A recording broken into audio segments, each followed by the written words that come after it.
Welcome to YOUCANIC. So today here on YOUCANIC we're going to go over how you set your time on your Mazda 3. It's a good thing to just have your car in the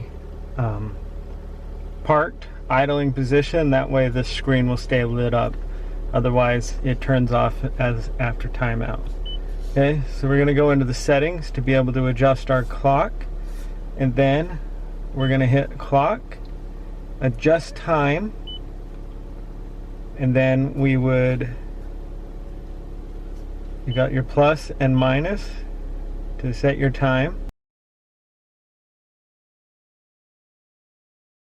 And so that's for the minutes, or not the minutes, that's for the hours, a plus and minus here. Then we got a minus and plus here for the minutes. And then we can select AM or PM, and that's how you adjust your time. Everything's set, just go back to that screen. You have your choice of which format you would like it, in 12-hour or 24-hour.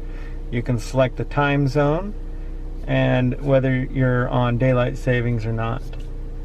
Then, when you're done there, then you can just go back and your time will be set.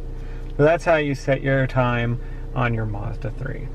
Thanks for watching YOUCANIC, where you can be the mechanic.